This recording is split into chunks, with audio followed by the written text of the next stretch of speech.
show starts in 10, 9, 8, 7, 6, 5, 4, 3, 2, 1, go.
Yeah. What's up, everybody? It's your man, DJ FX. And let me just say this. Y'all gonna have a good time. Y'all are going to have a good time. And if you're not gonna have a good time, then I don't know what to say. I truly don't know what to say. But me, myself, and I, and my guests, we're gonna have a good time. And you know why? It's because we got the one and only, the true diggity dog, Mileage Bully, and my host, my co-host for the day. I got my man Supreme, and I'm fixing up my little backstage corner here so that I can get everybody in the screen.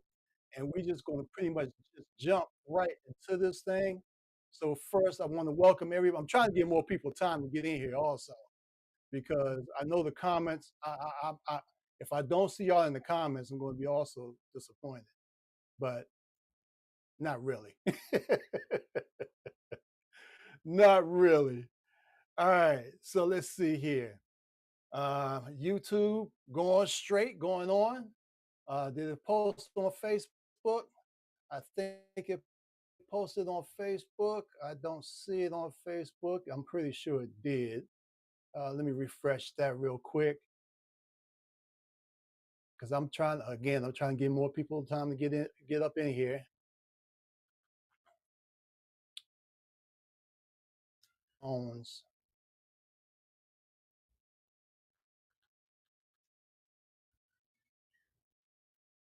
All right.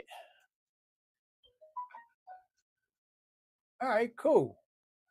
All right, so I'm just going to jump right on in, and we're going to bring in the host, which is me, my co-host, which is right down below, and then over here we got the Mileage Bully. What's going on, everybody? Hey, all Hey, is hey, well. hey. All is well. No complaints. All is well. So, and that's a good thing. So I'm grateful to have you guys here. Supreme, thank you for being my co-host today, and of course, Mileage Bully, my heart. You got my heart. You got my heart. You got my heart, lady. You got my heart. Okay. What's going on? Okay, so we're going to jump into it because it's a lot we got to try to cover. And I know your main title for this was My Miles Matter.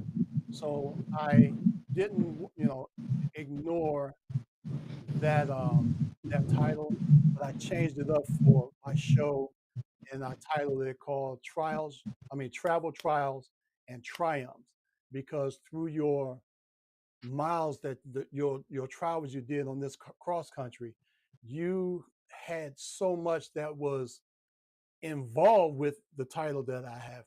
but hmm I no way I was taken away from your title. So as you can see down at the ticker below, I still kept your my miles matter and what's going on behind it because you got a story.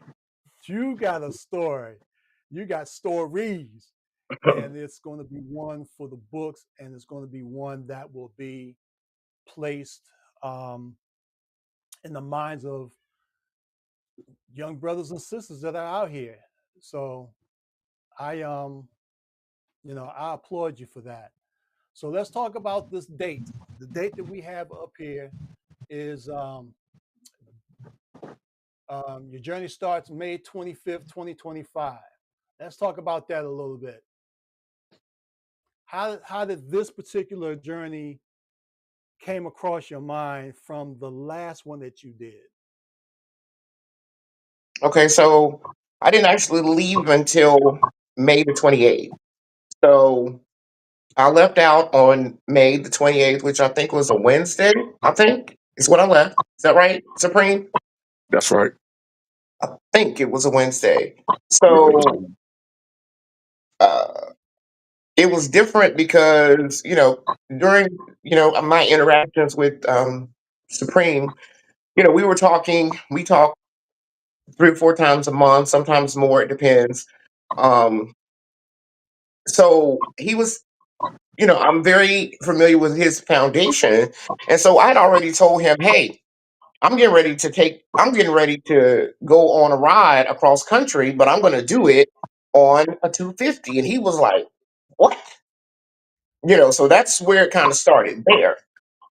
And he was like, you're crazy. Like, you have got to be crazy. That's exactly what he said. I'm like, nah, well, okay, I'm still going to do it.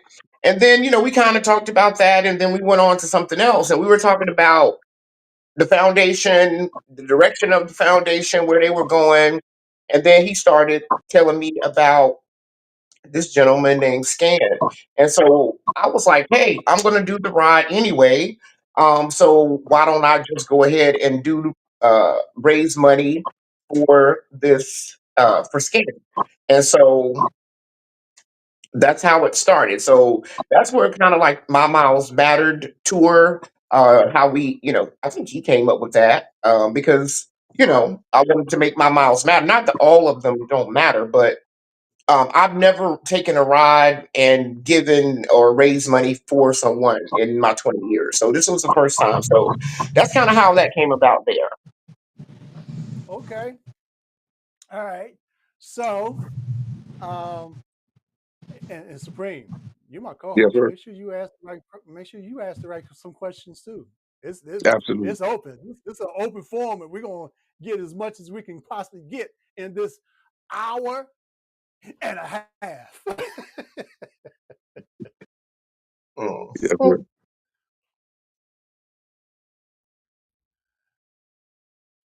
All right. So, are y'all getting the delay? Because after I'm saying, um, it seems like y'all getting a little delay now. I'm not sure. I just heard, I mean, Nah, I don't feel there's no delay here. Just waiting Okay. for. All right. Yeah, yeah, yeah.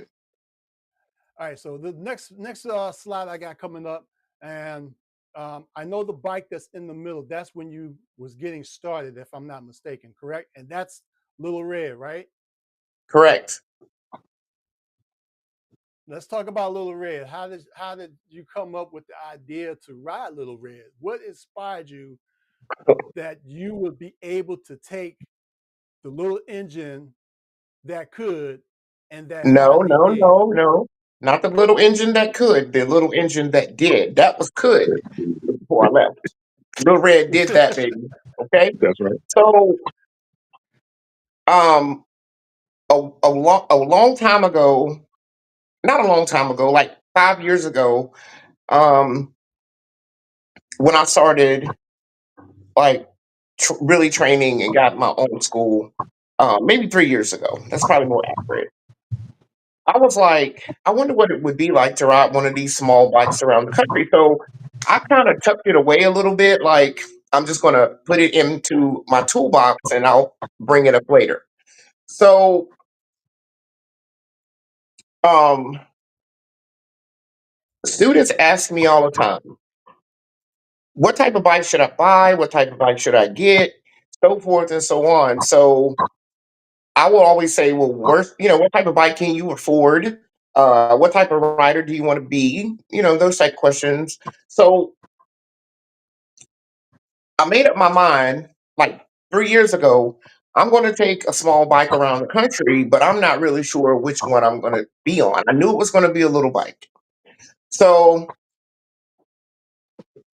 um, I almost said, all right, I'm going to take a 300 fuel injected bike across the country. And then I decided I'm going to stay with the original plan that God gave me on the 250. So, um, because I felt like the 300 would be too easy because it's fuel injected. And I was like, that's easy. Now, I got to go the hard route, as always.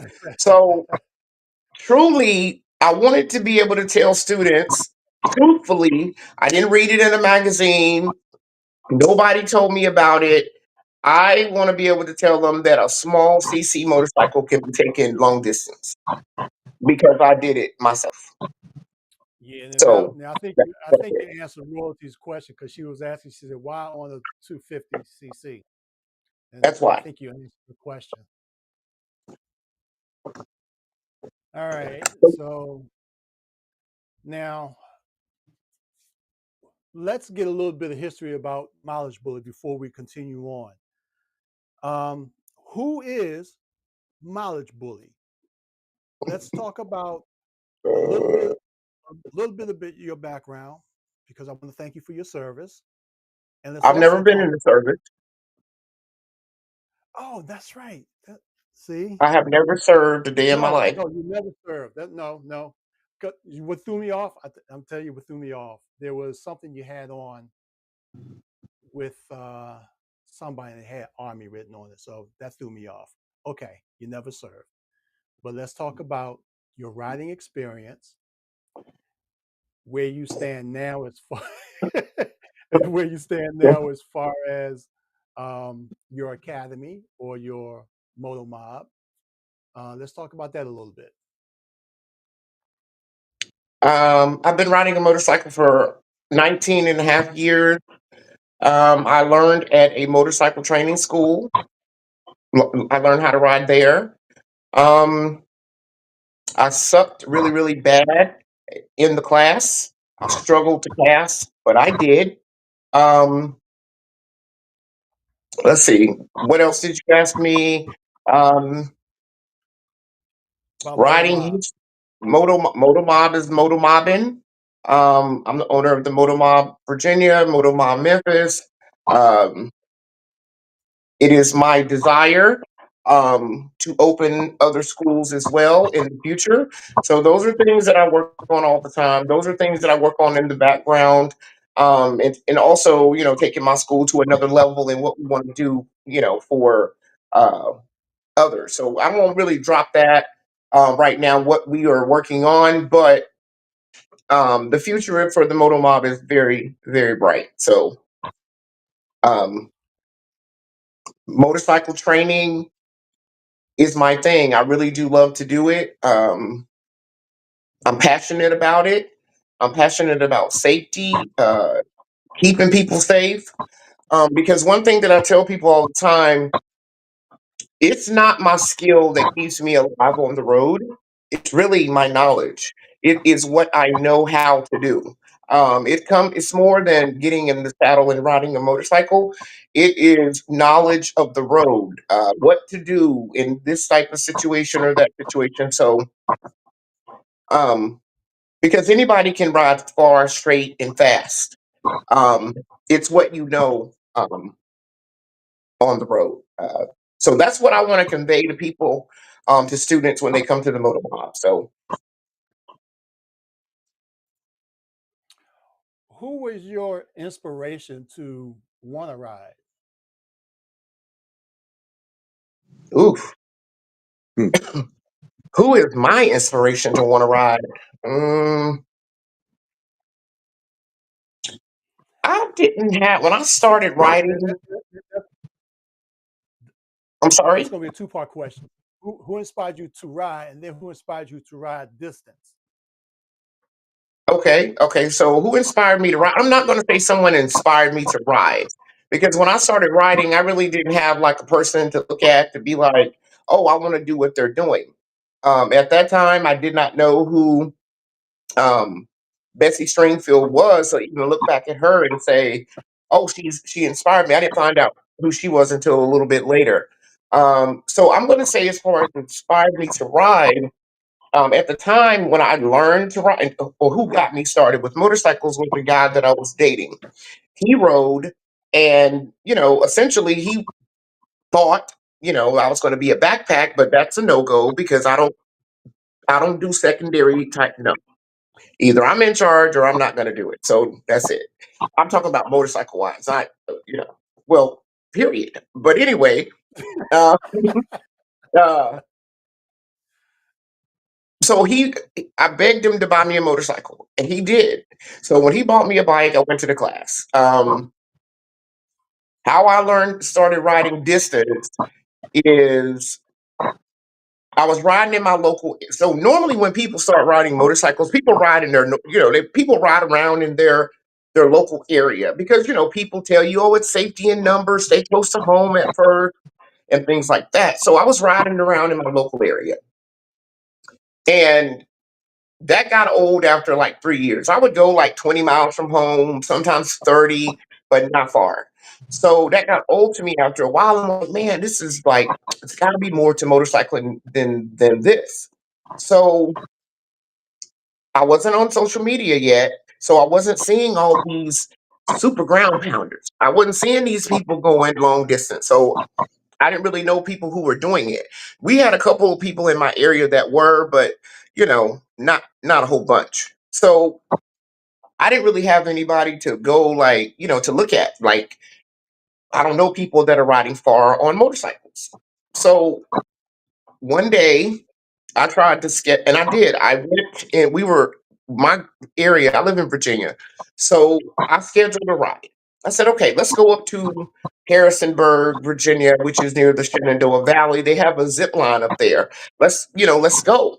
So all of these people I hit up, it was probably like 40 people in this group, and I'm like, let's go. Everybody was gung ho. We're gonna go. We're gonna ride. We're gonna go. We're gonna ride.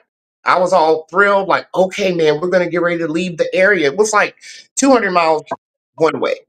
So the like 2 weeks before the ride, people were dropping off. A week before the ride, there might have been out of the 40, it might have been 4 people, and then the day of the ride, I'm at the meetup spot, and no one showed up. No one, not one person. And so I sat there on at a Wawa, and I sat there for probably about 30 minutes, and I called my guy. I said, listen, nobody for this ride showed up. Like, he was like, go by yourself. So keep in mind, I had never been this far by myself. I was nervous per se. And then on top of that, um, I wasn't really, there were people who said that they were going on the ride that was like, hey, I know exactly how to get there, all of those things, blah, blah, blah. So I wasn't like up, ready for like how to get there and none of that. So I went into the Dollar Tree and I got like little sticky notes and some tape. I taped the directions to the triple tree. I put in small letterings, some on the right and some on the left, and I taped it down, and that's what I put. So I would put like, keep going on this road 64 until you get to exit 200, and when you get to exit 200, go down 30 miles to here, and that's how I got there. And once that I made that trip to and from successfully, the rest is history. I never asked another person to ride with me ever again. And um, about a month later, I banged to Georgia round trip to see my granddad. And then after that, it was so that's how I started riding long distance, really. And that's why you don't never see me with anybody Uh, I mean, you might every now and then, but I'm talking about when I go like to yonder. You're not going to see me with anybody. So yep, that's how I started riding long distance from that experience. Wow. Royalty had a question. She says, Mhm. please tell what preparations you did for mental, physical, and spiritual for this particular ride. Okay. Um, so anytime I'm about to go far, I'm not saying, when I'm getting ready to run down to Georgia or I'm getting ready to run over to Louisiana, when I know I'm getting ready to do a monster ride like this one, the very first thing that I'm going to do is I'm automatically going to mentally, there's no, okay, mentally, okay, let me start with the mental part. The mental part is hard to prepare for. That's just hard. You don't know the taxing until you get out there. You don't even, I mean, you have an idea what I'm going to go through. I know it's going to be hard, but mentally, to me, this is my opinion, there's really no way to mentally be prepared. You just got to go with what comes. Physically, I automatically go with 2 weeks out, at least two. I automatically go with calorie reduction. So if I'm used to eating 1,000 calories a day or 1,200, I automatically go down to 300 to 5 because I have to get my body ready for the lack of calories on the road. That's automatic because there were moments that I would get to my hotel or wherever I was staying at in the truck stop or wherever, then I wouldn't eat anything. I would be just done for the day. I would have water, Gatorade Zero, Liquid IV, and go to bed. So I have to mentally get my body physically ready for the beating that it's about to take. So I did that. Go to the sauna at the gym. I sit in there. I force myself to sit in there with a sauna suit on for 1 hour every day for an hour because I have to get my body ready for the heat that I'm about to face. So it's not trying to shocked when I'm riding to 120 degrees, which I had that to happen already. So spiritually, I already have an amazing relationship with God. Um, prayer is something that I do. Fasting is something that I do. So that's pretty much the gist of how I get myself ready to rock and roll for a long trip. I make sure that my equipment is in top shape, baby. Let me tell you, Little Red did her thing on the road, so I made sure that she was good to go before we left. Tires, maintenance, everything. Um, so that's pretty much the gist of how I get ready to run, and how I can stay on the road for 30 days because that's hard. Hard, hard, hard.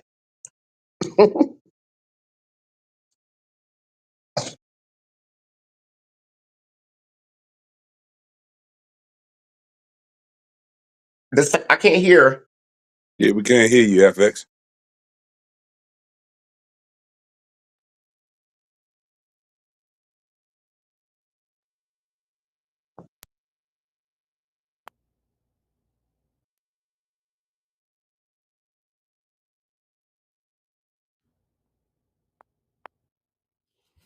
All right, can y'all hear me now? Yep. Yes. Okay. My mic went out on me. Sorry about that. Supreme, so would you guys have a similar regimen when you guys go out and ride? It's pretty much the same thing. Not as I just learned a lot. It's definitely not as intense as Sis just described. Sitting in the sauna for an hour in a sauna suit. Man, talking about endurance, I see. So, but no, there's always preparation. I mean, you have to go over your bike. I'm planning for a trip now that's coming up. I've already gotten my oil change. So check my tire pressure. We pretty much know the route that we're going. But you start in the mental process. You start in your hydration a couple weeks out. A lot of people make the mistake that they want to start hydrating. I think like the day before. You already late in the game, especially when you're going into temperature. So you want to start at least, maybe 2 weeks out, no less than a week out when it comes to hydrating, especially with the high temps that we've been facing now. The mental process, you know where you're going. You want to know your route. You want to know a backup route. Um, so I would say it's definitely not as intense but there is preparation that goes before every ride, even a local ride. You want to check your tire pressure. You want to know your battery. I recommend keeping your battery on the tender, even in season, because what I found out by talking to a guy that did a lot of distance riding, that you can wear a cell out or cells don't charge evenly if you don't keep it on the tender, and the tender will, um, keep increase the life of your battery. So things of that nature, just being mindful about where you going, having the awareness and the wherewithal. I recommend no alcohol before you go on your ride. And if you do ride, take alcohol consume alcohol while you're riding, keep it in moderation. That's all I got. It's good.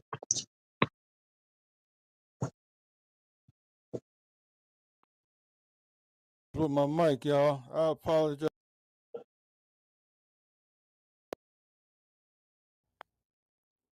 I think it said 100%, but it's not staying charged up, and I'm getting a little frustrated with that.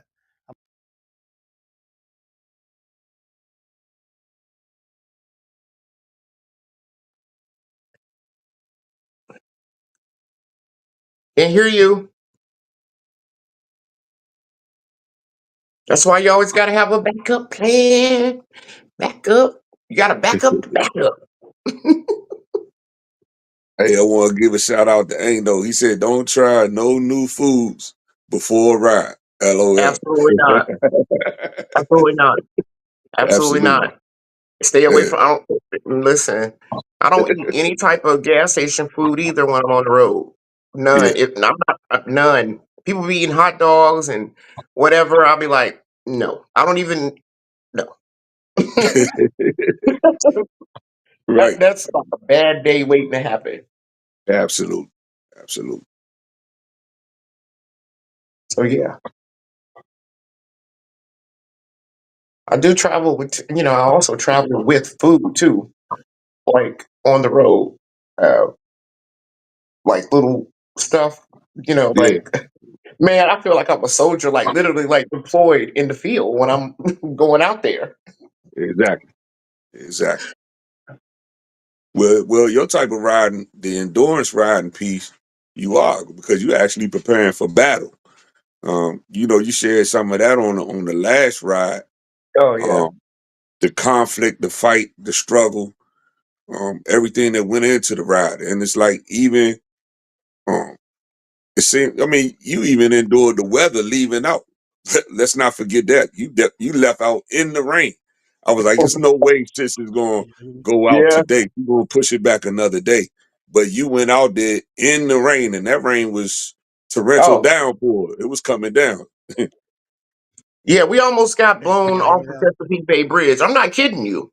To start the ride, I legit had almost literally blown off the Chesapeake. I mean, man, Little Red was fighting from the start. Right. Oh man, that's All right, can y'all hear me now? yep, Yes, sir. Okay. All right, backup. Always good to have a backup. yeah, yeah. So I was listening to what you guys were talking about while I was doing this. Um, a lot of people are coming in now, and I truly appreciate that.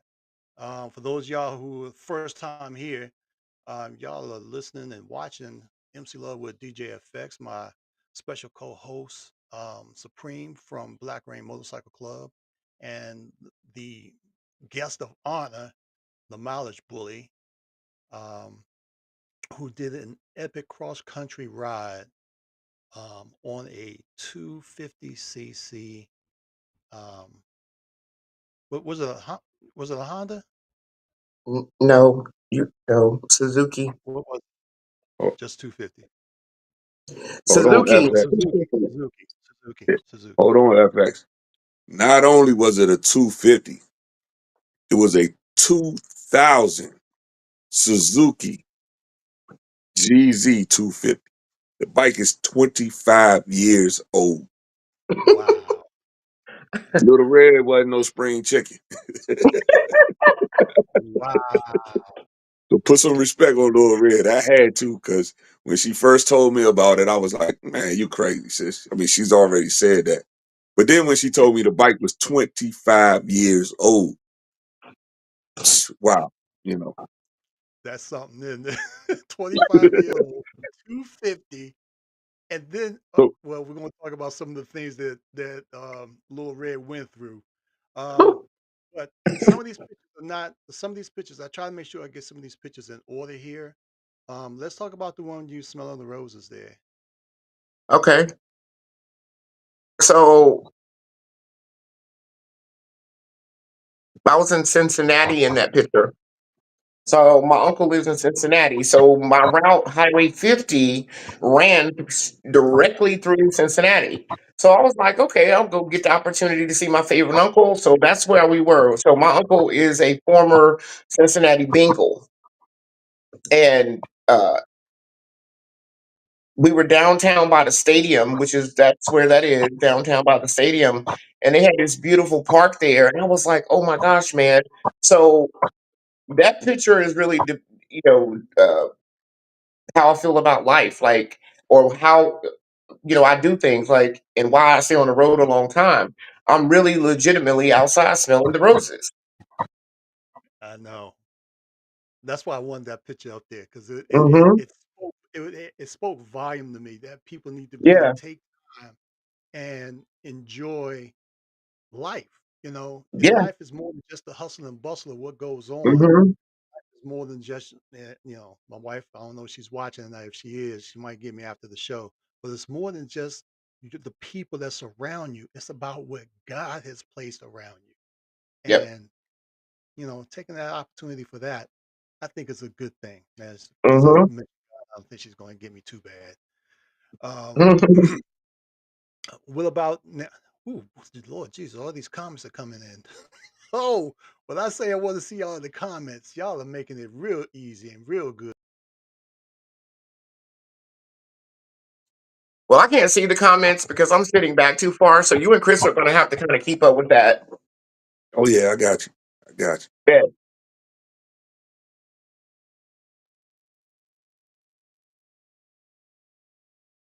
FX, we lost you if you could hear us. But now going back to, and I think I mentioned that to you. I had the privilege to talk to you a couple times while you were out, and you normally don't make phone calls or receive phone calls anybody outside of immediate family. So I was honored that you shared some of the moments uh, with me while you were on the ride. But that moment about, and that really stuck out to me, that picture, and I'm glad he shared that about stopping to smell the roses. Because as Yep. you and I discussed, a lot of times those of us that work, um, got to punch somebody's clock. We not afforded the opportunity. We got to hurry up and get there and hurry up and get back. So Hmm. with you being able to, see family and spend time with family and interact. I saw in the comments, Royalty uh, had mentioned that she was amazed by the kindness of the people that were Hmm. interacting with you and couldn't Yeah. believe that you were doing and donating to the cause at the same time. So if you could just speak about that, just taking time to interact with people.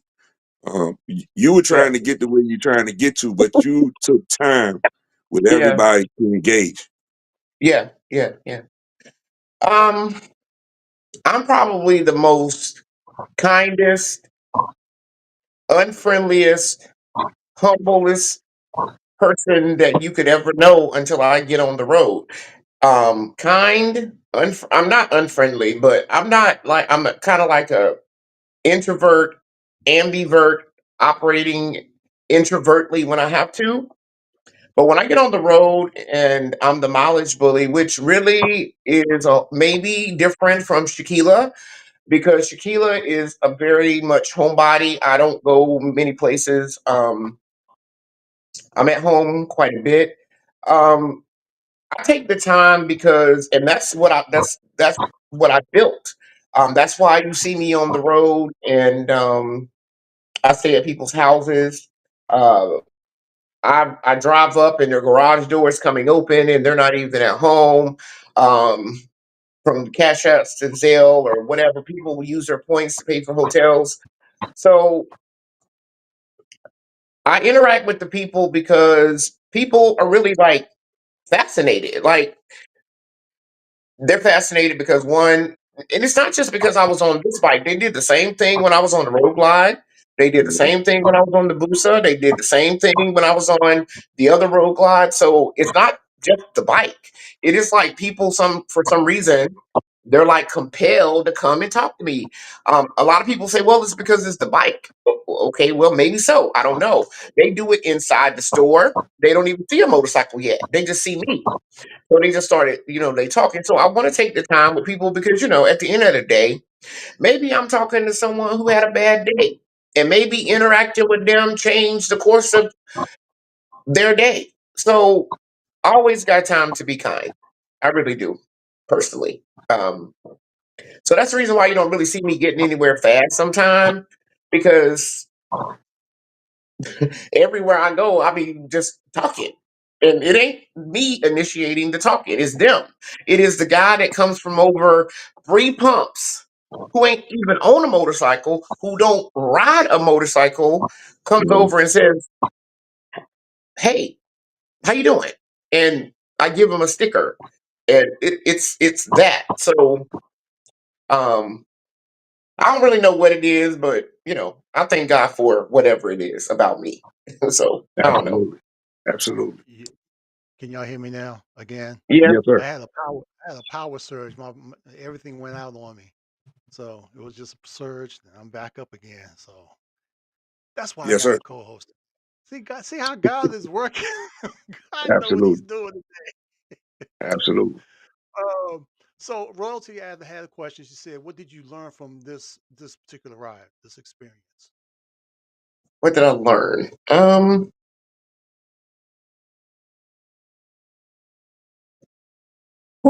Lord, I learned. I think.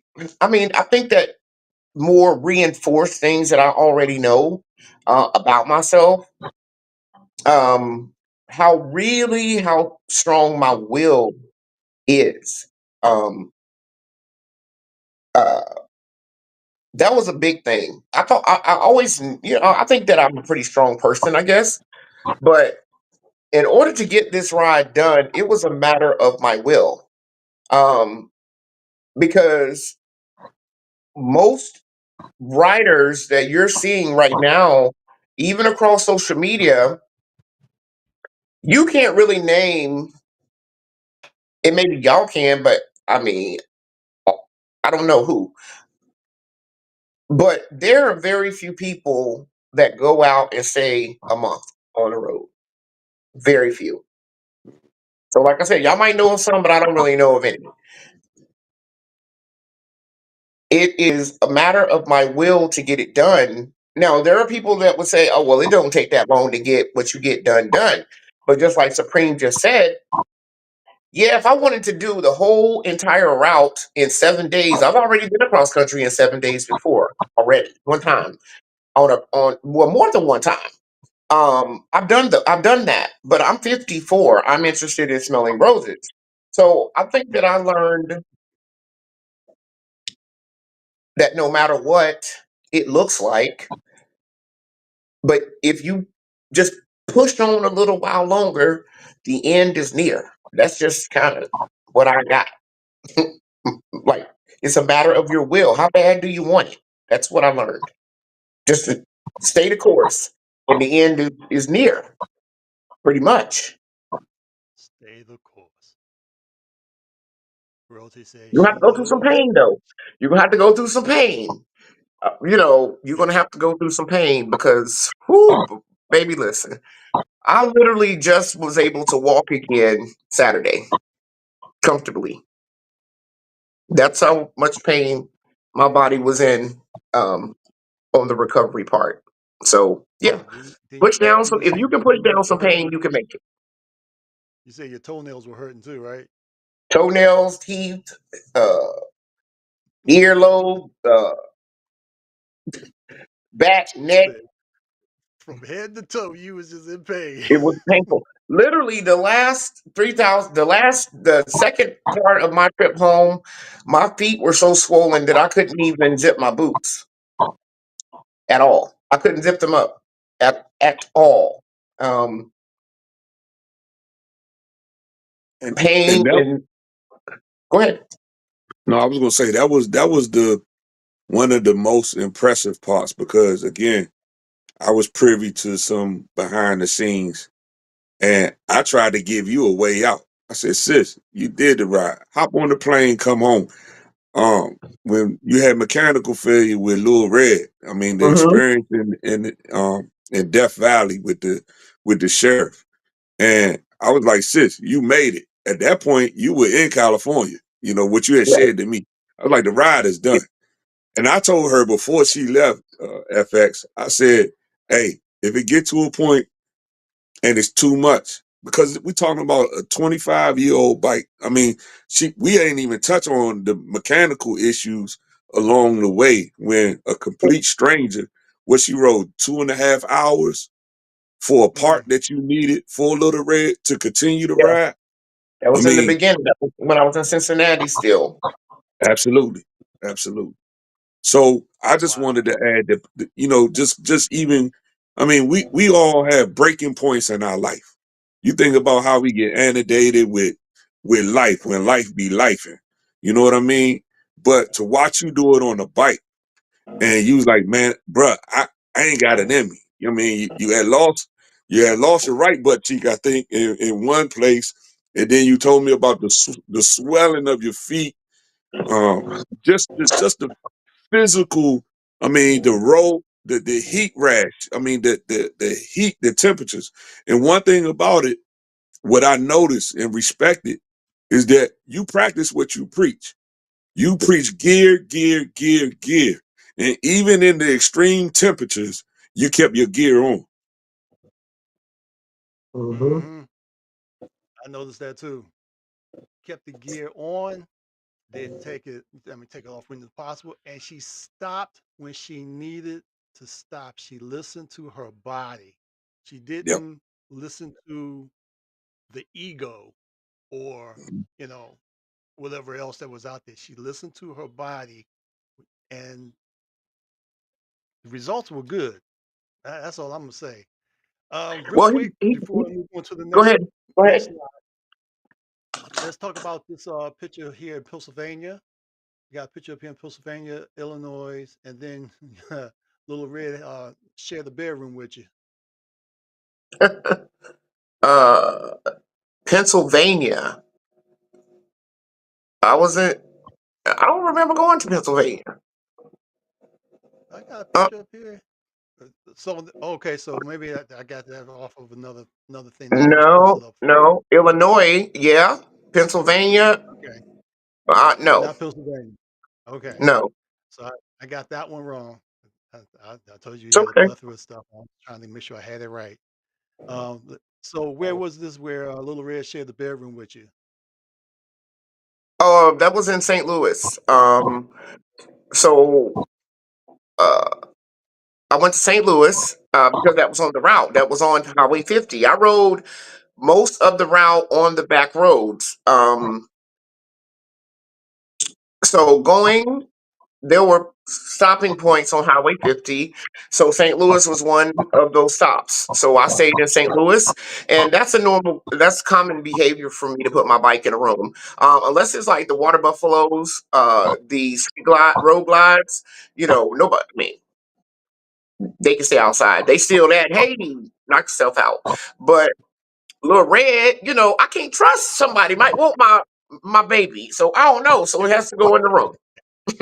I didn't do that all the time, but there where I was like, it was just too much traffic for me, people walking outside.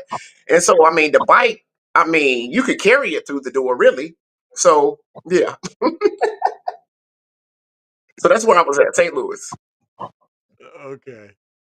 Um, Now, where was this rain? I think this was when you was out in the rain.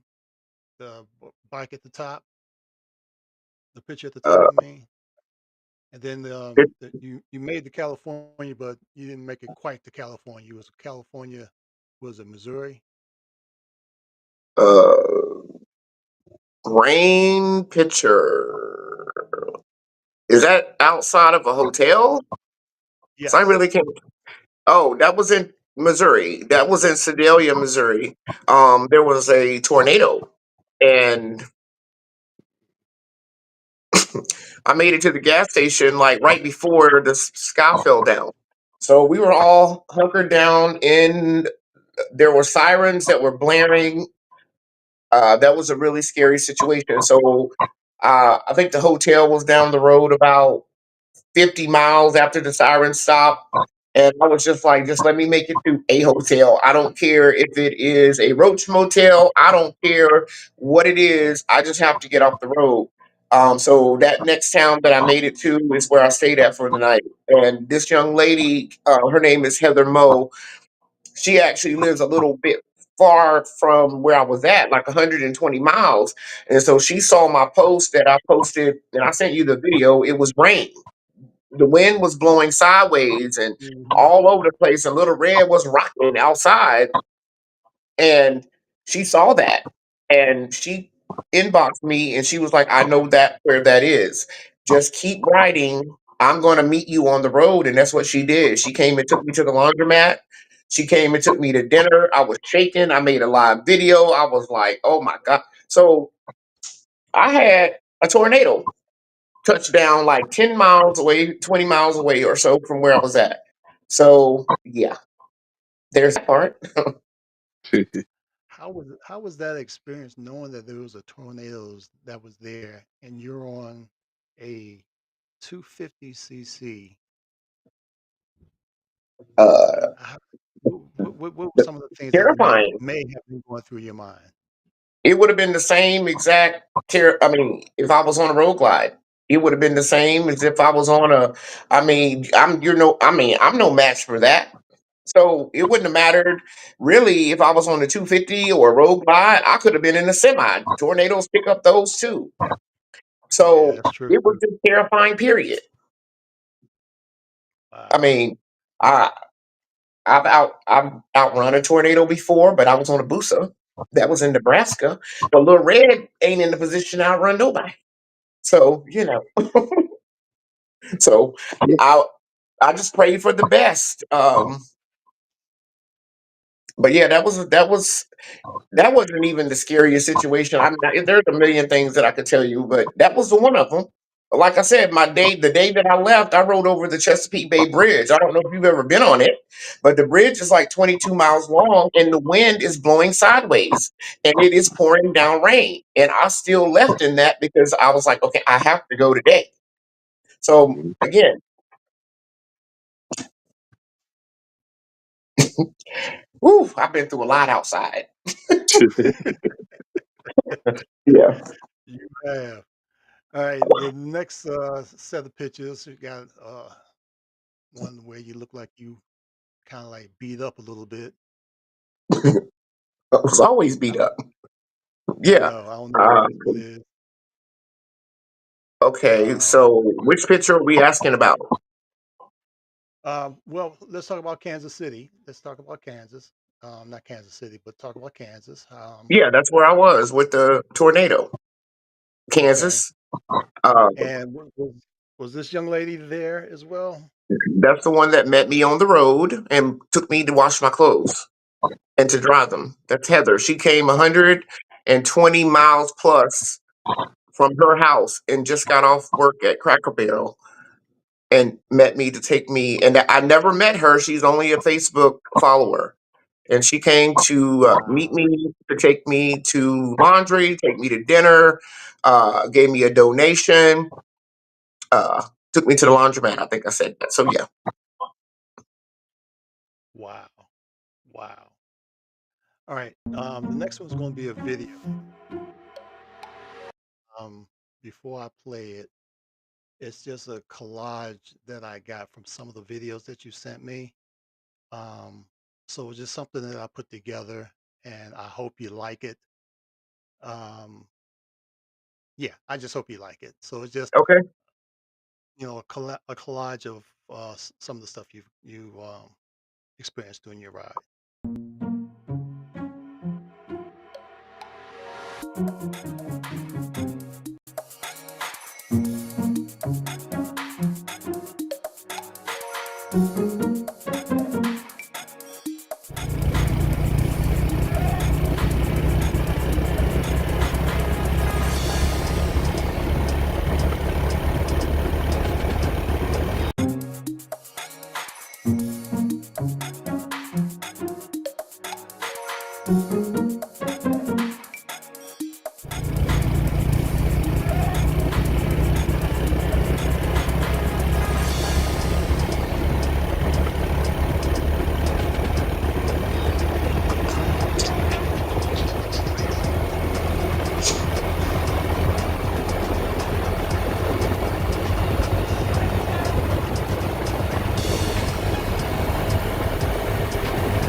I don't think I got any more rides left. Telling you, man. Literally, my skin color just literally came back even. Ugh.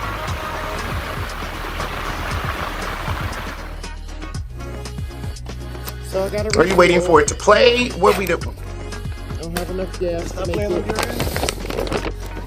It's not playing on that screen, but it's playing. I see it on at another monitor up, so I'm able Oh, to okay. see. Not on my. I don't see anything playing on my screen. Yeah, it's playing right now. Over here, and I'm watching it on YouTube as well. Okay, let me look. Okay. I apologize. Yeah, nothing is playing on my screen. Okay, no worries. Yeah.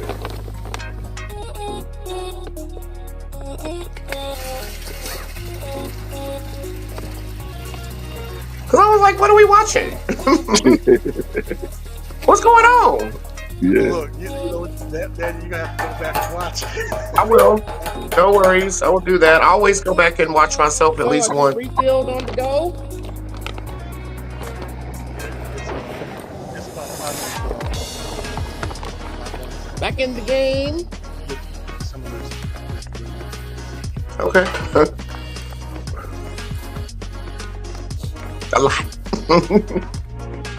I mean, we haven't even skimmed the surface. We're still in Kansas. I mean, we still in Missouri. And I just put 2.5 gallons of gas. I'm sorry, 2 gallons of gas in my motorcycle. And No worries. I am going to I got time go today. about another 60 miles and I will be done for the day. So I just stopped to refill and let everybody know that I'm good. Okay, see you later. Bye.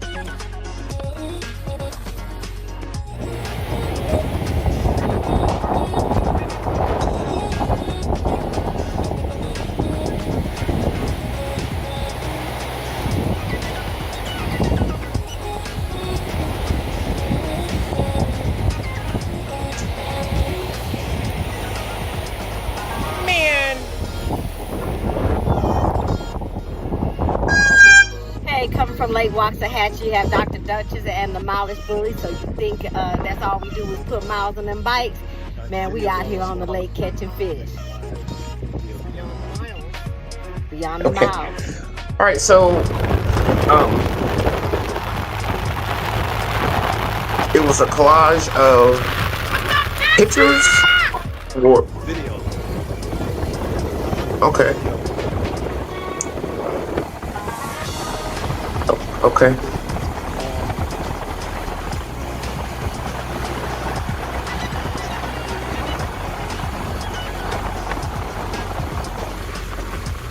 Okay.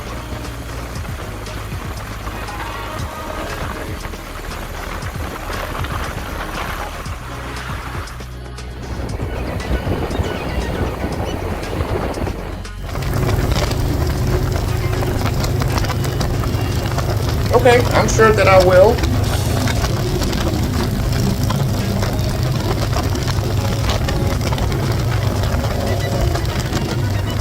I'm sure that I will.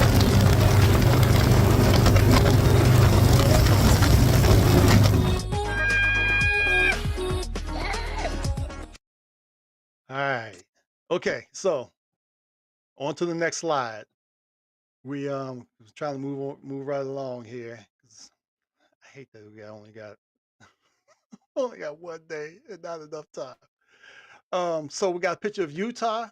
We got a picture of you at, I can't quite make out this particular location here, but then there's a picture of you on 66 with the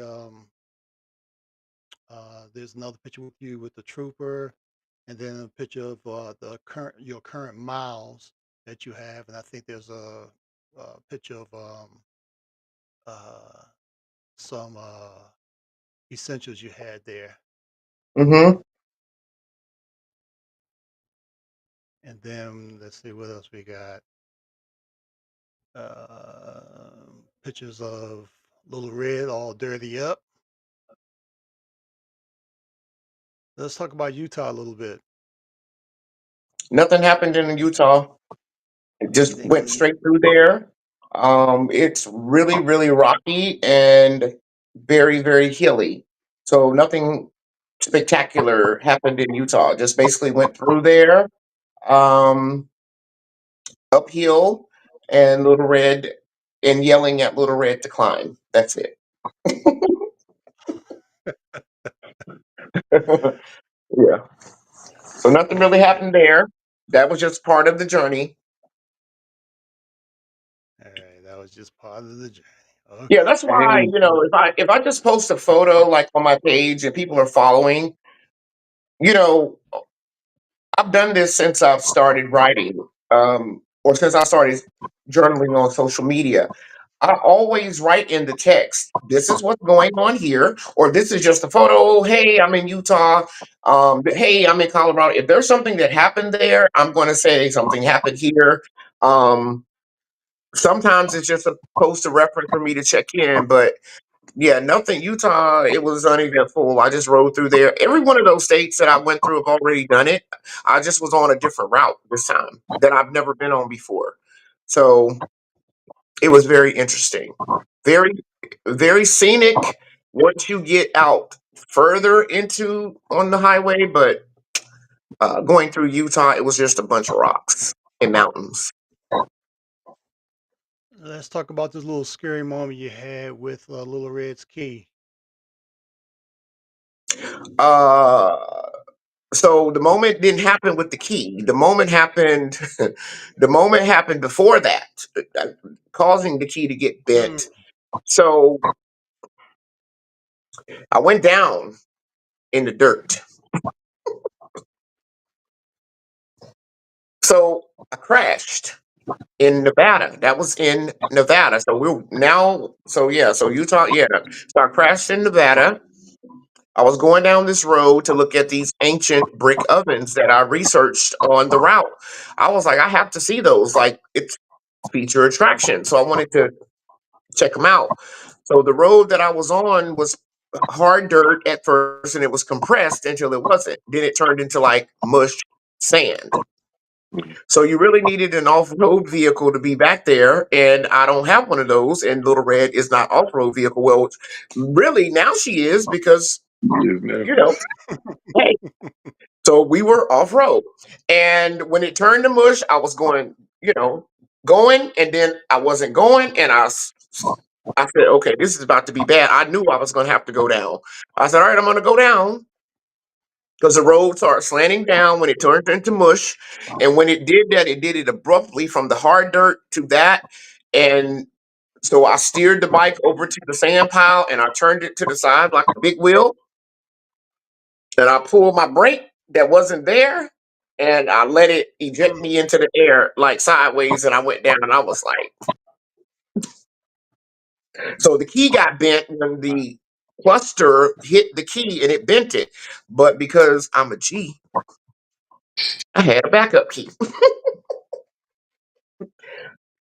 Always have a Or I would have backup. just, yeah, I had a backup key. So I taught people that. People were like, I have never thought to bring a backup key. I'm like, what? So yeah, I had a backup key. Now, if I didn't have that, then I would have bent it back with my little ball hammer that unfolds that I have. Hmm. But I didn't have to do that. I had my own key.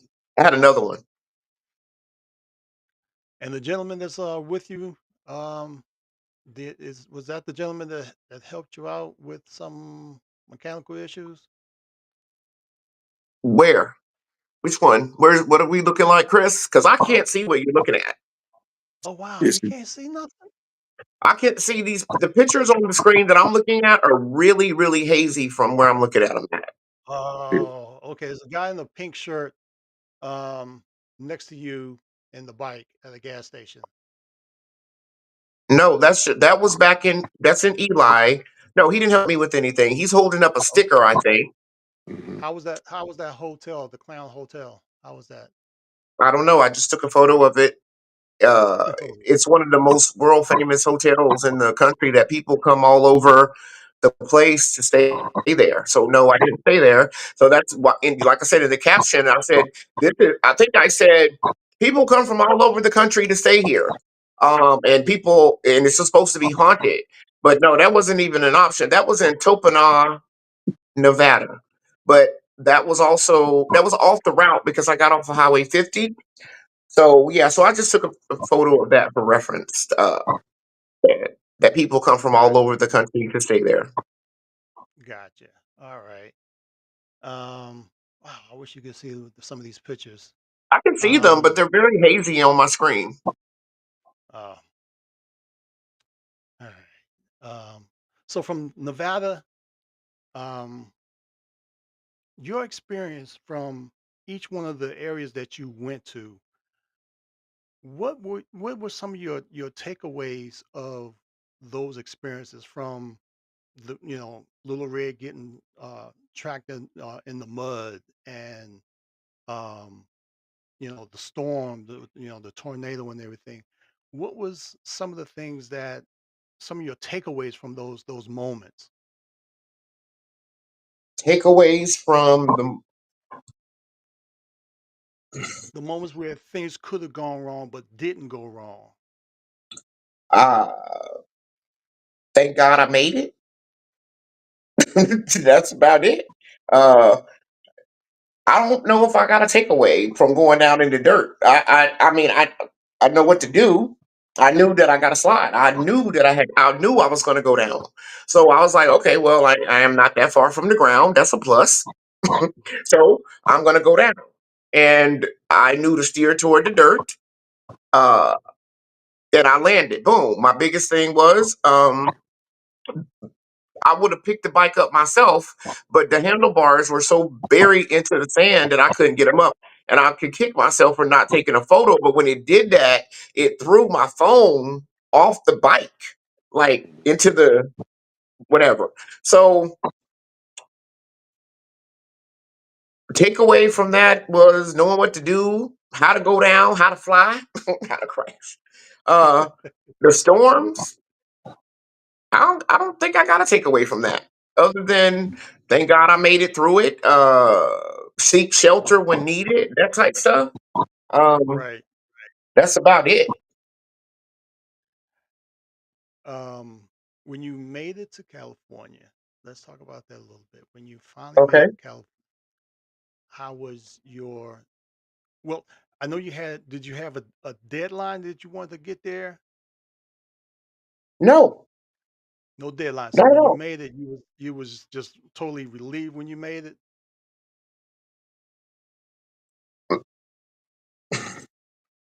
I, I mean, like, was it?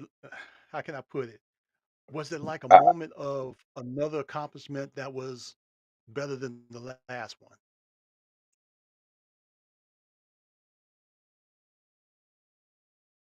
I'm gonna say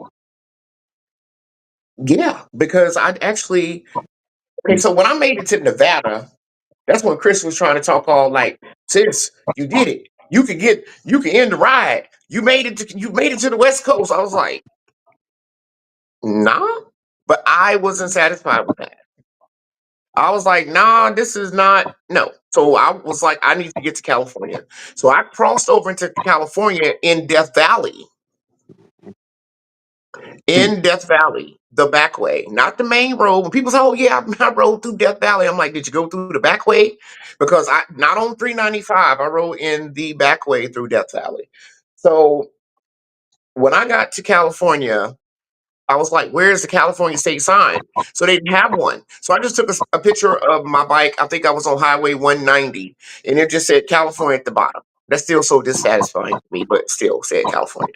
So I made it to the hotel in Death Valley and I went live video Mhm. and I was okay for about 2 minutes. And then I was literally just like, I rode this freaking motorcycle to California. So it was emotional. So I couldn't believe, like, God is the only person that could let me do this. So I yeah, love that. was it different? Yeah, it was. Uh, it was hard. It was very hard. And Go ahead, and if I Chris. Everybody could, was right. I just want to interject. And I think Dredd touched on it. Carlton Carpenter, one of my co-founders from Black Rain, he said he noticed even in all the pictures, all without the comforts of highway pegs, a windshield, cruise control, just a 2.0 horsepower bike and an extra bag of fuel. Hats off to you, sis. And Thank you. I specifically asked you, were you going to get some memory foam in the bike? And you said, Mhm. no, I don't want any modifications Yep. other than the original bike itself. I said, you're not even going to put a windscreen on, but you wanted the total experience of that 250. And Correct. when I told people after we announced the ride, after you started the ride, because we didn't even announce, she announced that the ride was going to take place. She said where she was going, and she didn't reveal what she was riding on until the ride actually started. And then as Hmm. we followed you, and everything that you endured, again, you left out in torrential downpour rain. And every state line that you crossed, every state presented a different challenge or its own challenge or something unique. Even when you mentioned you were riding through one state and you had to ride in the center because it was a cliff, it was a fall off, it was a drop off. And you had to hug the center of the road, not knowing what was coming around the corners as you were riding. If you could share just, you know, like you said, just so many different challenges that you overcame on that ride. So I actually wrote that somewhat the cliff notes on my page about that experience. That was in Death Valley. And I think I was talking about it on the live. So once I got to Death Valley,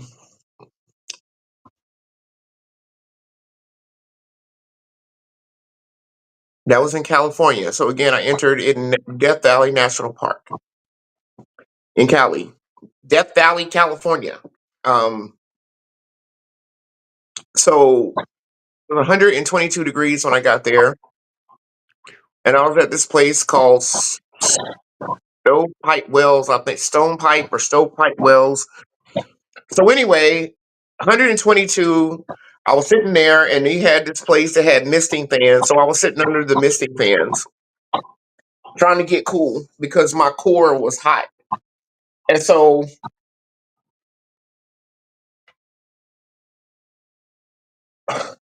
I left out the next morning because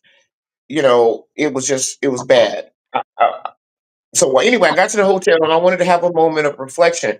So I started to reflect on my day. And again, I got all emotional on the live because I was like, I really can't believe I rode this little moped to California.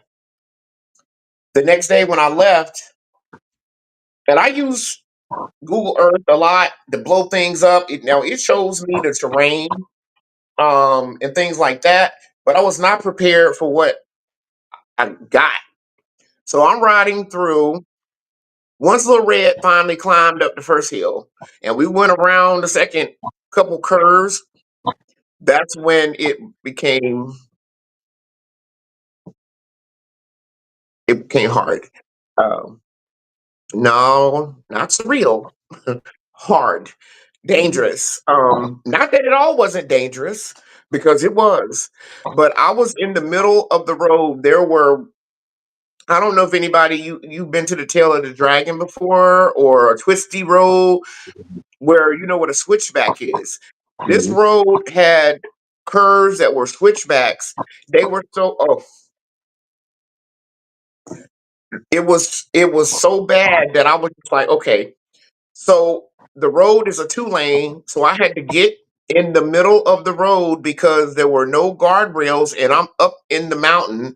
I look over and there's the cliff.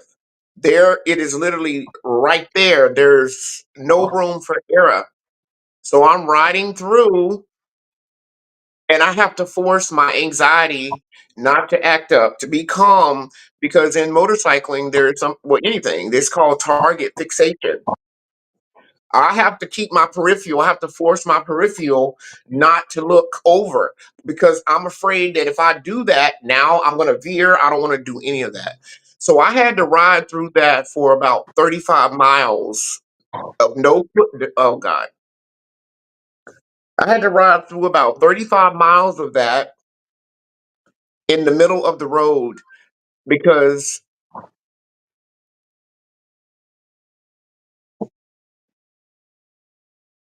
I'm in the mountain. Uh, I don't want to make a mistake. And then have to pray that a car doesn't come around one of those blind curves and hit me. So Mm. uh, there's that part. Mhm. So when I got to the end of that road, it took me almost 4.5 hours to get to the end of that road. It was 87 miles. I got on my knees and I literally hugged the fender of the motorcycle and was like, "Big Red, you did it, girl. You did it." So that's that experience. So that's when Little Red went to Big Red. Big Red. Big Yeah. Red. Big Big red. Red. Yes. Yes. Now, there was one of your brothers on the road, and excuse me, FX, I'm not trying to take over, but there was certain No, highlights that go ahead. really stuck out. Matter of fact, you keep going. I gotta do something real quick. Keep going. Yes, sir. Okay. There was Yes. one of your brothers pointed out that was that the time when you lost, you were only able to use first gear? Oh man. So that was through Death Valley. Right. I could only use first gear because she would not the bike did not have, it was hot and the bike didn't have enough power, or I couldn't get up enough speed to even switch up to second. So I rode. Okay, so that was in Death Valley is where the first gear stuff started. Mm-hmm. When he saw me country in Phoenix mentioned on the podcast with Retro, that Mm-hmm. he saw me there on 360 because he was, I'm on his 360 group page. When he Mm-hmm. saw me, he was like, "She's too far off the road. She got to be on the shoulder." So I was riding on the shoulder for like 130 miles in first and second gear because I didn't have enough speed to be on the highway. And Mm-hmm. thank God California shoulders are clean. So yeah, that there was that. And that was on the Right. major highway. That was on 395 going into Victorville, California. I rode that whole stretch of highway to get to where I was going from Death Valley on the shoulder of the highway. Oh my Right. God, man. Y'all don't know. Yeah. Man. Yeah. And I was concerned once you hit the state of California because if we all recall, that was at the time of the protests, and you were going Yep. down into LA, and I was Uh-huh. like, "Sis, you got another route?" Like you was like, "Nah, I got certain people that I have to see," Yeah. and all I could do was pray, because what I didn't want to do on your ride was inject my fears. And I think that's Yeah. what a lot of people do, even in motorcycling, what we do. Our parents, our loved ones, people don't understand why we do what we do. They put their fears on us. So I wanted Sure. to be careful when I did talk with you, that I can express my concern, but not push my fears on you. Because I was Yeah. like, we all remember Rodney King and the riots of Los Angeles. And that was, Hmm. what they were showing us in the media. I was like, all she's on is a little red. Like, if she need to get, she can't get. So again, when I learned about you losing first gear, and I mean, excuse me, losing, all the other gears, but only able to use first gear. And you said that was a 4.5 hour trip, which normally, if you had a fully functioning bike, how long would that stretch have taken? The 120 Yes. hour and 30 maybe, Yeah. uh, Yeah. something like Yeah. that. Easy. Yeah. But And yeah, it this took is, me. and again, this is It was with it nowhere was to more than stop, 4 hours. no rest area, nothing. Even if you just had to endure the moment. Uh, so from Death Valley to get to where I was staying at, to where my brother's house is in Victorville, it was like 170 miles total. So I went through Death Valley to start, and then the rest of the miles were on the shoulder of 395. There were no rest stops in Death Valley after I left the hotel, and then the next 120 some miles.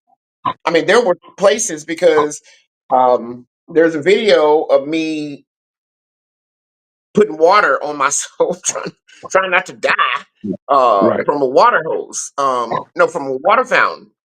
Hmm. Um, and That's again, one of that the goes with videos that I posted up. yep, yep. So that goes with knowledge. Trying to keep my core cool, and also I want to share this with people too about being hot. When you get hot, a lot of the times when you're riding in severe heat, that's where the sauna came into play, because my body was already ready for that. I knew it was coming, and so the sauna prepared me for it to sweat. I was good with that. But when you're trying to cool yourself off and you go into a store, you should not go in and stay in the store longer than 10 minutes. You should not. Hmm. Because if you are going from big heat, now you're trying to go in somewhere and get your core cooled. All you need to do is get your core cooled off, get your temperature to come down. And the reason I say longer than 10 minutes is because now you got to go back outside into it. So you stay in the store or you stay somewhere for 5 or 10 minutes and you cool down. Then you go back outside, but you stand in the shade, because what you don't want to do is you don't want to, shock your system because you're getting ready to go back to what you just came from. Hmm. So that's just a tip. I mean, nobody has to follow it, of course, but that's just the thing that I follow. If I'm on the road and I'm riding through big heat, I go in, I cool down, core temperature down, go to the shade, go stand under the gas pump, because I need to get my body back. Now my core is good. I need to get my body reacclimated back to where what I just came from. Um, but anyway, that's just a tidbit that what I do. Of Tidbit. course, you don't have to follow none of that. That's a life-saving tidbit. Yeah, yeah, yeah. All right, so you made it to Cali. Um, what were some of the things you did while you were there? I went to. I linked up with my bro. He came and picked me up. Uh, Shout out to Guns and Solar Brothers. One of my really, really great friends. He came to pick me up. I did a podcast. Great, great, great, great podcast with Sea Rider, uh, Carla Washington, and Punchy of the world famous candy shop in LA or Compton, and did a fantastic, fantastic podcast with them. Um, Went into LA, Crenshaw, Slauson. Uh, let me see. Went to a couple clubhouses. Uh, went to Rare Breeds Clubhouse. Went to Soul Brothers Clubhouse. Went to Divided Times Clubhouse. Uh, and then I went to meet the young lady's bike that I'm riding right now. That I rode home. Her. Now, So that's what I was getting ready to ask you. Because where'd you leave Big Red? Lil Red is still in California. Lil Red needs service. So there's a lady, her name is Lynn, and she's a follower. And she had been trying to meet me a couple of times when I was in California, but I always missed her. And finally, I had it in my mind because people, are always asking me when I'm on the road, oh my God, are you coming to this city? Are you coming there? They say, well, when you get to my city, hit me up. And what I want people to understand is, I've been thinking to myself, so you want me to remember that you live in so and so, and I'm riding through there. Come on, like, sis, bro, I can't. Are you kidding me? But this lady, I remembered because I just remembered her from twice, and I said, okay, when I go to California, well, she actually hit me before I made it to California. She said, when you come to California, I really would like to meet you, and I was like, okay, all right. So when I got there, I was like, okay, I'm gonna call her, and she sent me her number already on Messenger, so I hit her up, and I'm just having a standard conversation with her to tell her I will be in LA the next day. She told me where she lived because she had already offered me her home to stay before I got to California if I was in her area, and so I was like, okay. And she said, yeah, I saw your previous post about Little Red. I was like, yeah, girl. So I'm probably gonna fly home in a couple of days. No big. I would have been mad about that, but I still would have did it. I would have been not mad, but disappointed. Like, oh my God, I didn't get to ride back home. That's Chris tried to keep selling me that ticket. You know, I was like, nah, nah, I don't do that. I'm going to ride round trip. So anyway, I call her and she says, hey, how you doing? Blah blah blah blah blah, and we're talking, and she was like, I would like to make you an offer, and I was like, okay. And she said, I have a 2024 Road Glide special. And I was like, okay. So I'm thinking in my mind, she's telling me that because, she knows Little Red is down right now. And just, if I want a bike to ride around California or LA or the area, I was like, no, I'm good. I said, I don't really need a bike out here. My brother lives here. So I can get around with him. And she was like, no. I'm saying to ride back to Virginia. And I was like, so so you're going to give me your 2024 Road Glide with 216 miles on it to ride back? She was like, yep. And she said, so I'm like, nah, that can't be true. So it was. I went to pick it up the next day and I said, who does what you're doing? You don't even know me. She said, I do know you. I know your heart. I've been following you for 5 years. Wow. I was like, okay. She said, that's all I need to know about you. She said, there's no way that these people would be doing all that they do for you and the covering that you have from God if you were not a good person. She's like, so go ahead and take it. Here's the fob. Here's the insurance. Here's the cover. Have a good ride. And I ain't talked to her since, other than to tell her that I made it home. And that's it. She's like, okay, enjoy. Wow. Yeah, that part. Wow. That part. So, yeah. That God. Now, don't get me wrong. Now, people still think, oh yeah, in the comments, I would see what people say. They would say, oh, you must be on you're on a more comfortable bike and blah blah blah. I'm like, it's still hard. I don't care who you are. It is hard to ride cross country on any bike. Period. So, uh, the battle didn't stop when I got the road the road glide. I was back in round two. The bell was like, ding ding, round two. Right. I'm trying to tell you. But you made it back. You made it back. And when you Uh-huh. made it back, I know there had to been a sigh of relief that you made it back to good old Virginia. And then you had escorts. I thought I had those daggone it. You had escorts take you from certain parts of California through through oh Lord help me out. So the escort came from Arizona to get me from California. Yeah. Then California, I went to Arizona. Arizona took me out, and then I was by myself for a time, and then people were meeting me at gas stations because they were following the post. They were looking at where I was going because I'm telling you, this is where I'm going. I always say, this is my next stop. If you don't see that on there, then I ain't on that route. This is where I'm going.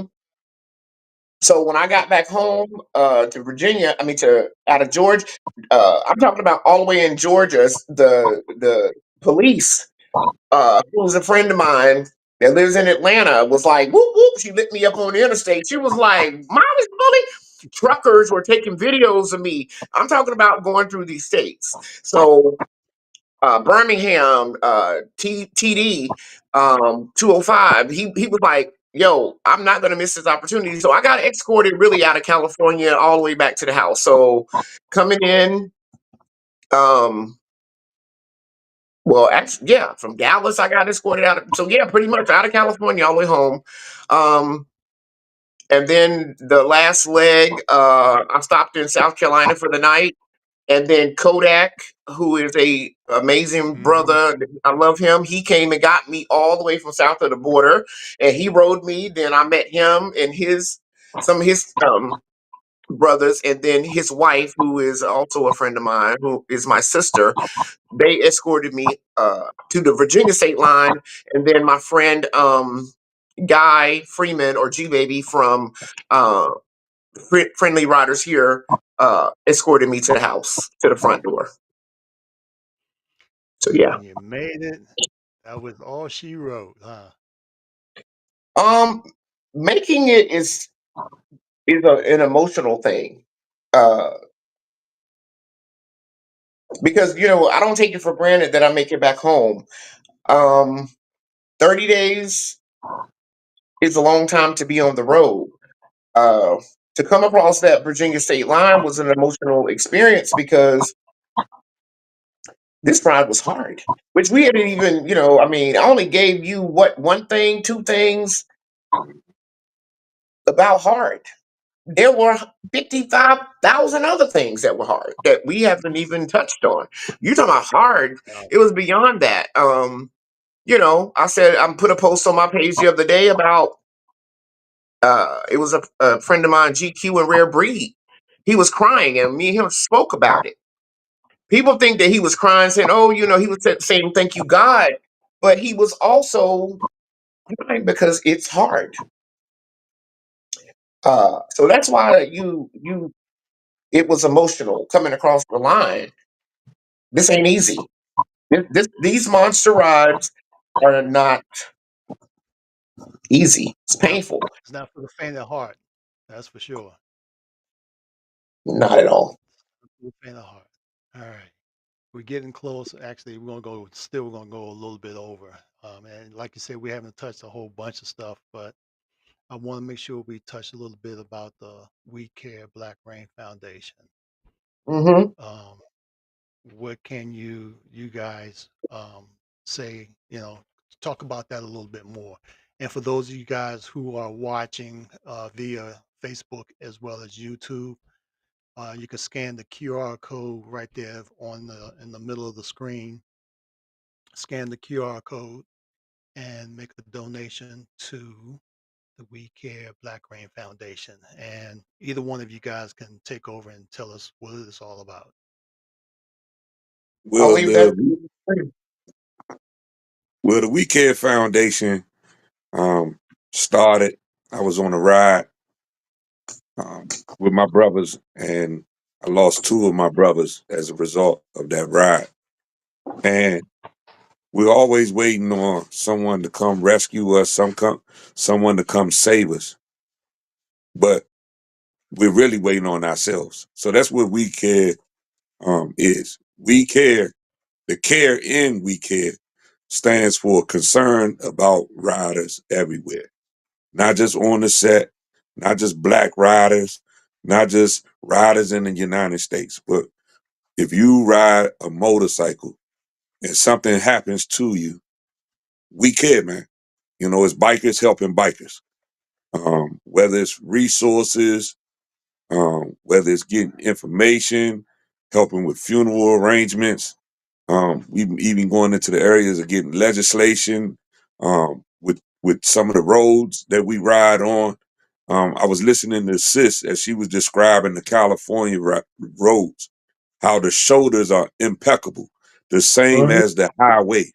But in my area, you taking a risk if you get on the shoulder. It's all kind of debris, um, and sometimes for whatever reason, the shoulder is our safest means to get where we need to get to.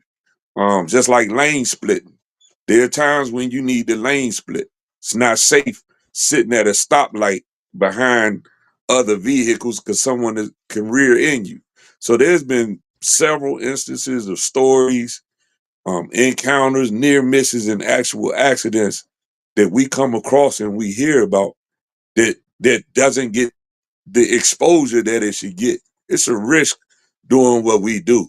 We spend all this money to buy these bikes, to customize the bikes the way we want. Even Sis highlighted that in several posts and just in conversation with her that a lot of us are underinsured. We don't have enough insurance to do what we do. So that's what the foundation is about increasing motorcycle awareness, motorcycle safety, and more importantly, is everybody that gets out there making it back home. That's what we do, and that's what we're about. You get back home. That's the part I like. Mm. What's up, K Likewise. Solo? Make sure y'all The tune in to K legend, Solo. the legend K himself. Solo. The crowd goes wild. Yeah, K Solo knows about hard. Uh, my fellow Titan brother.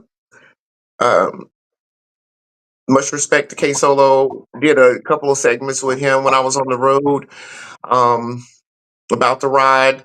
Definitely appreciate that guy for sure. Um, much respect to him for sure. Absolutely, legend. Definitely Like I motorcycle. said, Legend. we haven't even. I don't even think we even touched the cream of the crop with a lot that Not at we've all. gone through in this Not at all. ride. Not at And all.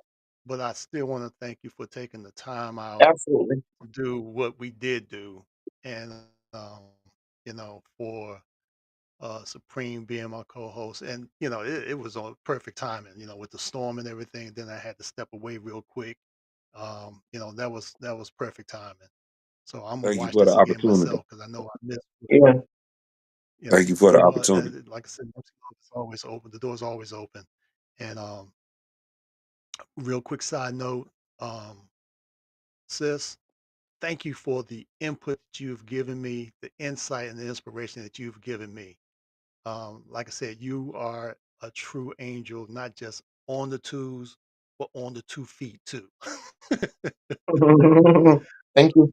Thank you. You gave me a lot of good nuggets um, to uh, yeah enjoy and to build upon.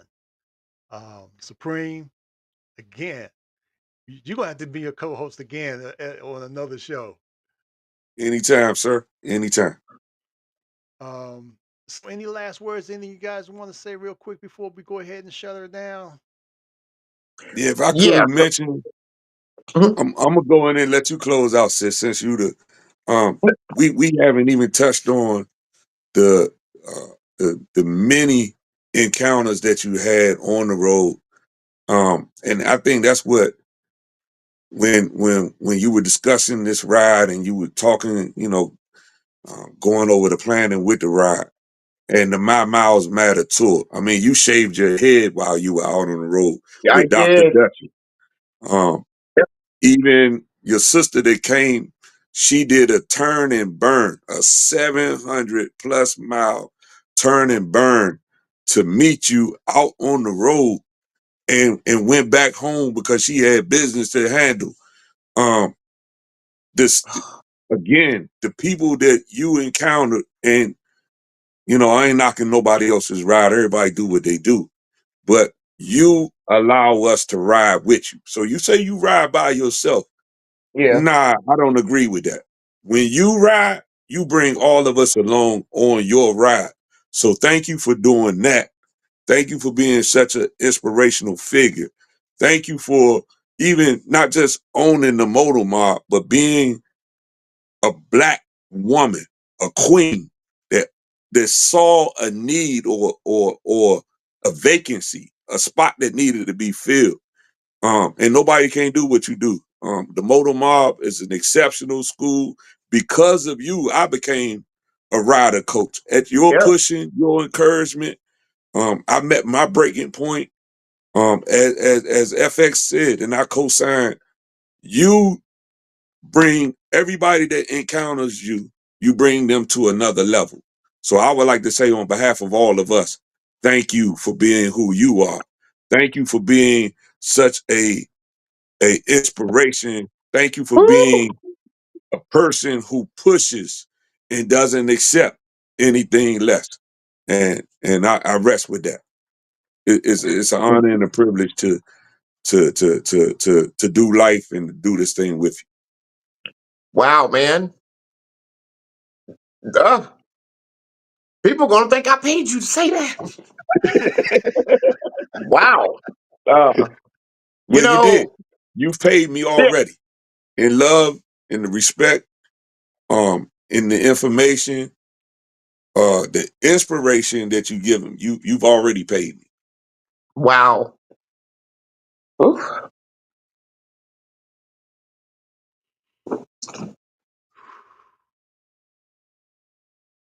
Come on, mileage bully. Woo. Okay. Your closing remarks. So, well, thank you. And that's really what I want to do with my life. I want to live a life of service. I am I am who I say that I am. Um, I really do, and I do live a life of service.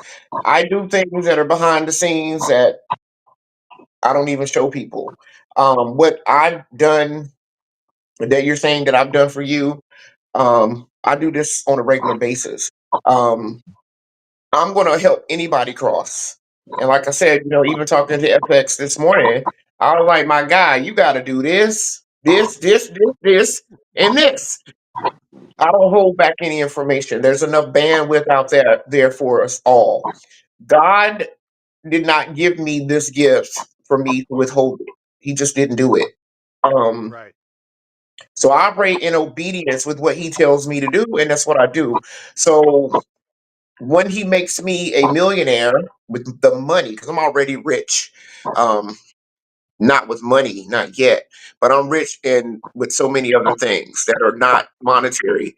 Um, when he gives me the money to go along with everything else, I just really want to use the money in service to help somebody else cross. I want to reach down because I've never been a taker. I've always been a giver, like an empath type of person. So I want to reach down to be able to pull up my brothers and sisters because I wasn't afforded that opportunity. When I did this ride for Scan and the foundation, I made it clear more than one time none of these proceeds are coming to the Moto Mob. None. Um, not one. I wouldn't take it. I don't want any money. Don't give me none. Don't offer me any or any of those things. I want to be able to make a difference in the lives of somebody else. Because at the end of the day, the only thing that you do for Christ and in His name is going to stand. That's the way I look at it. So that's the legacy that I want to leave um, to the earth. That I helped somebody cross to get to the next level. So when they throw the dirt on my face, that's what I want them to know. Or when, my daughter might put me in the microwave. I don't know. But whatever they do at the end of my life, that's what I want to leave the world. That I lived the life of service. That's it. Oh, and Chris, Man, I want to tell you this, and I'll leave you guys, let you guys close. Thank you for being a good steward because I am very abrupt. You know, I talk crazy, like, bruh, do this. And you'll be like, I can't believe I'm letting you talk to me like this. And I'm like, you got to have some thick skin to deal with me. That's how I do. That's how I talk. I mean no harm ever because I want you to be great and I want you to be able to walk in your purpose, in your greatness, period, because you have it. And dealing with me, either you gonna get it pulled out or baby, I'm gonna kill you to try. That's it. Okay. Yeah, I And appreciate it. Same with you, FX. Walk in your greatness. You gotta be thorough. You gotta be thorough. You gotta be on top of what you gotta be on top of. Consistent. That's why was giving you the tidbits that I gave you this morning. So if you want to be great, if you want to be whatever at the top of your game, you got to work. You got to do it, and that's just the end of the. That's it. So that's all I got, ladies and gentlemen. Thank you for the opportunity to be on the show. I appreciate it very, very much. Anytime I get.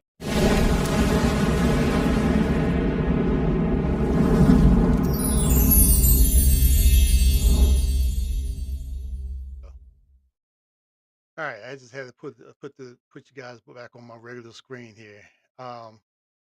Man, just thank you guys. I can't thank you guys enough. Mileage Bullet for just being Shaquila for just being who you are in Christ, expressing yourself, being transparent, being the woman of God that you are, awesome entrepreneur, awesome um, mentor, um, an awesome teacher, um, an awesome all around person. So I thank you for you Mhm, being in obedience as well, mhm. to the calling that God has placed upon you. Um, Supreme, I'm echoing off on you as well. You know, um, the calling. You and I, in the parking lot, we prayed together. You know, I love brothers and sisters who are not ashamed to reveal who they are in Christ and just to stand up for Christ, stand up for the kingdom and doing what is right in his sight, because what happens with everything and everybody else around you, it don't matter, because the last say is his say, and he called you to be who you are. Let's continue to push on for greatness. That's all I got to say on that. So Yes, sir. thank you guys for being a part of MC Love. Thank you guys. Just thank you. Thank you, thank you, thank you, thank you, thank you, because you guys are awesome. You guys are awesome. And I will, again, um, Mileage Bully, I apologize. We could not get everything that was needed. But keep us in touch when you're doing somebody else's show, because I want to watch and I want to hear as well. Okay. Um, Okay. Well, because I'll probably do a recap because normally, when I come back from a long ride, I normally do my own recap, but I wanted you to have the opportunity to talk to me first and uh, recap it. But I probably will do my own some maybe this weekend, maybe. Um, we'll see. We'll see. So yeah, I will let you know what I got going on anytime I'm on somebody's show, which I think I got one coming up next week or a couple weeks after that. But yeah, whenever it is, I'll let you know for sure. All right, cool. Everybody, thank you guys for watching, and thank you for allowing us to see you guys in the comments. If you are on Facebook and you made comments, I apologize. I still haven't gotten that thing worked out where I can see your comments on the platform here. But for those who joined us on YouTube, thank you, thank you, thank you. Continue to share. As a matter of fact, two more people subscribe to the channel, so keep that going on. Subscribing to the channel, donating or sowing into this ministry. I like to call it a ministry, really. Um, just keep doing what you're doing. Make sure you follow the Mileage Bully as well as Moto Mobbing, and you can also go to the Black Rain dot. Is it blackrain.com? BlackRainFoundation.org .org. No, I'm talking about for your motorcycle club. or BlackRainMC.com. Okay, so there you go. So make sure y'all follow them, help them out wherever is needed. And now I gotta do this. I don't want to, but I got to. Actually, I'm glad I got to because everybody get a chance to hear it.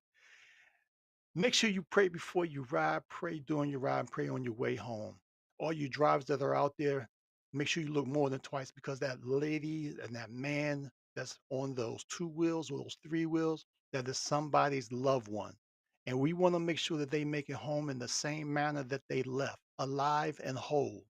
All you drivers that are out there, all you bikers that are out there that are riding recklessly, your brother or sister that's riding to the left and the right of you, it's the same story. We want to make sure that they make it home in the same manner that they left, alive and whole. So you keep riding and you ride for your life. As Mileage Bullies, her thing says so sweetly, I love it. My miles matter. Your miles matter. And the way to accomplish those is to keep the wheels down, ride safe, and always keep God first. Until the next time Amen. we meet, y'all have a great, awesome weekend, on purpose, with a purpose. MC Love will not be aired live for the next 2 weeks because I'm going on vacation with my wife and we're gonna be cruising, y'all. I'm excited. But anyway, I'm gonna have some in the vault videos. I should have some in the vault videos so that you guys can watch and enjoy. So again, thank you. Continue to share, subscribe, and like. I love you guys. I love you guys. I love you guys. Y'all have a good one. I'm out here. Burn rubber and not your soul. All right. Thanks.